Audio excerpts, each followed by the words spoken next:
আসসালামু আলাইকুম, welcome to Yasmin recipes. আশা করি আল্লাহর রহমতে সবাই ভালো আছেন। তো আজকে বানাবো মাছের শামি কাবাব বা মাছের টিকিয়া। এখানে আমি মৌরি, জিরা, দারুচিনি, শুকনো ঝাল এবং এলাচ নিয়ে কিছুক্ষণ ভেজে নিব। এগুলো ভালোভাবে ভেজে নেওয়ার পরে আমি গুঁড়ো করব। তো মশলাগুলো থেকে যতক্ষণ সুন্দর গন্ধ না বের হয়েছে ততক্ষণ একটু ভেজে নিতে হবে। আমার ভেজে নেওয়া হয়ে গেছে। মশলাগুলো আমি গুঁড়ো করে নিব। অন্য পাশে আমি রুই মাছ নিয়েছি, স্বাদ মতো লবণ, একটু হলুদ গুঁড়ো, শুকনো মরিচ গুঁড়ো, পরিমাণ মতো পানি, আদা রসুন বাটা দিয়ে আমি মাছগুলোকে 20 মিনিটের মতো সিদ্ধ করে নেব। একটু ভালোভাবে সিদ্ধ করে নেব মাছগুলো, যেন কাটা ছাড়াইতে সুবিধা হয়।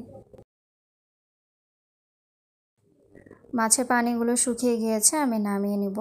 আমি অন্য একটি ফ্রাই প্যানে হাফ কাপের মতো বেসন, স্বাদ মতো লবণ, একটু গরম মশলা দিয়ে কিছুক্ষণ ভেজে নেব। বেসন আমি ইউজ করছি কারণ এখানে আপনারা বুটের ডালও বেটে ইউজ করতে পারেন। তো আমি এখানে বেসন ইউজ করতেছি।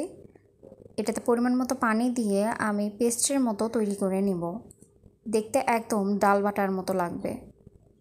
তো পরিমাণ মতো পানি দিয়ে আমি পেস্ট বানিয়ে নিলাম। এখন আমি এটাকে নামিয়ে নিব। নামিয়ে একটু ঠান্ডা করতে রেখে দিব। এরই মধ্যে আমি মাছের কাঁটাগুলো ছাড়িয়ে নিয়েছি, বেরেস্তা নিয়েছি, এটাতে স্বাদ মতো আমি চিনি, যে মশলাটা আমি গুঁড়ো করে রেখেছিলাম সেটা দিয়ে দিলাম, কাঁচামরিচ, স্বাদ মতো লবণ এবং ধনেপাতা। প্রত্যেকটা জিনিস একসাথে খুব ভালোভাবে মিশিয়ে নেব। প্রথমে বেরেস্তা আর চিনিটাকে মাখিয়ে নিব যেন বেরেস্তাগুলো একটু নরম হয়ে যায়। তারপরে সবগুলোর সাথে একসাথে আমি মেখে নেব।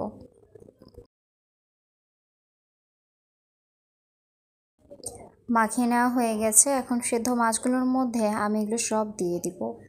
এর মধ্যে বেসনের পেস্টটা দেব, স্বাদ মতো লবণ দেব এবং লেবুর রস দিয়ে দিব। এটাতে ফ্লেভারটা খুব সুন্দর আসে। আমি ডিম দিয়েছি একটা গোটা। তো ডিম দিয়ে যখন আমি সব কিছু একসাথে মাখবো, মাখার পরে এই কাবাবটা বা টিকিয়াটা রেখে দেওয়া যাবে না, তাহলে কিন্তু আপনারা আর পরবর্তীতে শেপ দিতে পারবেন না। একদিকে আপনারা চুলায় তেল গরম করতে বসায় দিবেন এবং অন্য পাশে এটি বানাবেন। আমি হাতে তেল লাগিয়ে নিয়েছি এবং এখন কাবাবের শেপ দিচ্ছি।